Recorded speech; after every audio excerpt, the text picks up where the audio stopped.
So good evening everybody. So today we're going to do a modelling 2. This is the second part of modelling. And one of the things that I found lately is, have you noticed how there's too much stuff to learn?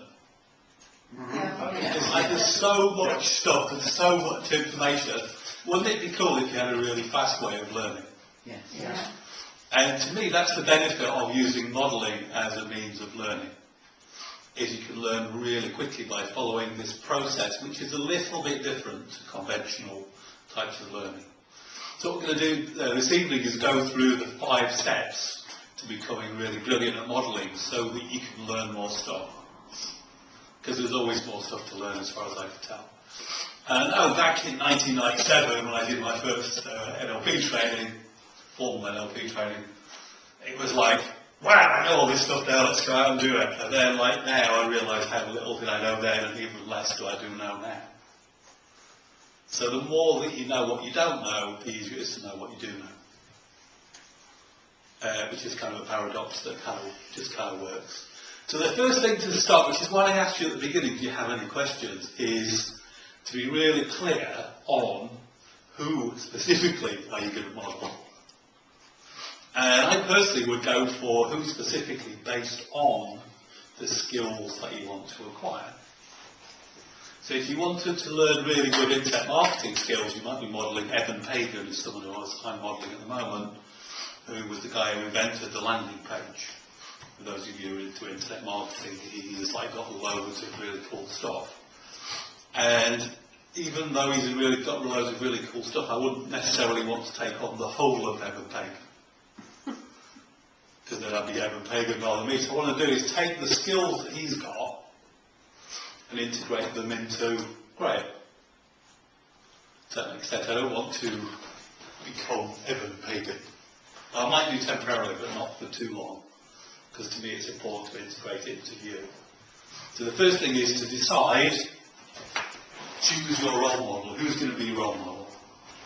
The second step is to become really, really aware of your intention, which is really, really clear, because the more single-pointed you can be in your intention, the easier it will be to learn. And once you become really single-pointed about, I want to learn how Evan Pagan creates really good landing pages, then you can become really curious and ask loads of questions like, why did Evan Pagan come up with the idea of landing pages? What's important in creating a landing page? What do I want to achieve with my landing page? Where do I want my landing page to take people, etc., etc. You can come up with loads of questions. All of these are like tuning in to find out the information that you want to get. Step 3 is to gather loads of information. How many of you have more books than you could ever read in your whole lifetime? Cool.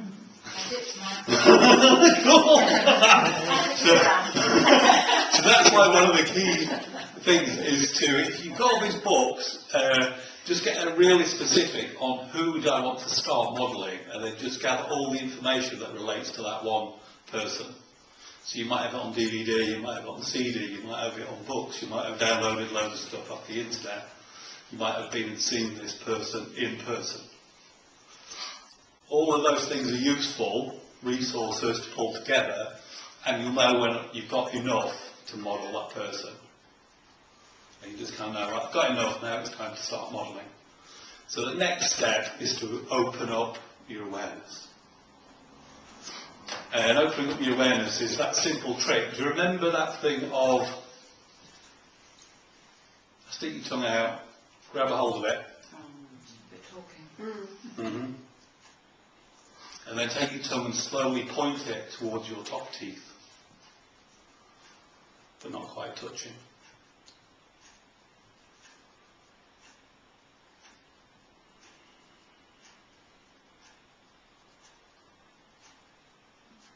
And when you do that, you can notice how much louder the ticking of the clock sounds, how you see much more detail, and how you become much more aware of your kinesthetic sense and smell and taste as well the more you develop it.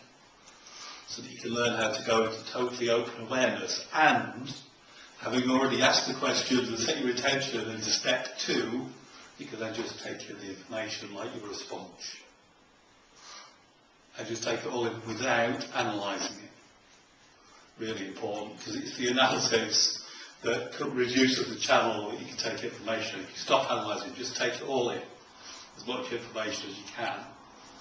And then you'll get to the point where it's time for step 5, which is to practice, practice, practice, practice, practice, until you get the result that your role model is getting. And then, having done that, you can then go into maintenance, where you just practice it occasionally. So that's what we're going to go through this evening, is that 5-step process. And I thought we would start this time, because last time we started with non-verbal modelling. Yes. And this time we're going to start with the more verbal aspects of modelling. And in the early days, Bannon and Bridger identified what they call the universal modelling processes. And the universal modelling processes are how we come up with generalisations. Like, that is a ceiling, that is a carpet, that is a wall, these are female, these are male. Just basic distinctions that you make. And generally, once you've made those generalisations, you stop thinking about that kind of stuff, because you already know it. That is an incredibly useful skill to have as a human being, and also the source of most of your limitations. Because the things that you generalise will change over time, and a lot of people are working with models from when they were, I don't know how old they were. They were probably much younger than they are now. And so it's useful to go, because there's a lot of talk in NLP about model of the world. If you change that into modelling the world, then you can realise it's an active process that you're doing all the time. And then you can consciously choose your role models. Because there was a time when your role models were kind of unconsciously chosen for you. They're called parents. Because that's where you did most of your modelling naturally when you were very young, where before you had that analytical mind, or you barely used that analytical mind, didn't you, if you even had it. So this is about consciously choosing the role models who you want to be able to guide you to your future success. So someone said to me the other day, is NLP about regression? I said, no, it's about progression. So in other words, you're going forward into your amazing future. And modelling is one of the most amazing skills that you can use in order to progress into your amazing future. So that's what we're going to be doing this evening. So once you've made those generalisations, then you delete and distort information in order to preserve your generalisations. So yesterday, I was sat in the pub working with someone who had come to a generalisation that he wasn't any good at anything.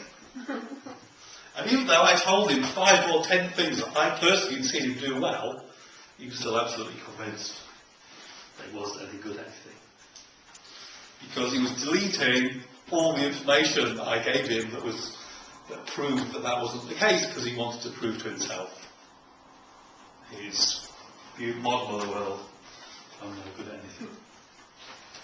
And having deleted loads of information, he then proceeded to distort the rest to preserve this generalisation that he's made. I'm no good at anything. And what we want to do is to make generalisations that serve you. Like, who'd like to have a generalisation that it's possible to learn anything? It's kind of a useful generalisation to have. Who'd like to have a generalisation that it's possible to have more fun in your life? Oh, yeah. Yes. Who would like to have a generalisation that it's possible to get loads more done in your life? Cool. So they're all useful generalisations that you can start to build. Once you've made those generalisations, you can then choose your role models well to help to take you into that place where you have more of all those things that you want. And all the stuff that you want less of, just let it go. It's just old generalisations that I'm working on. Does that make sense so far? Mm-hmm. So that's what we're going to do this evening.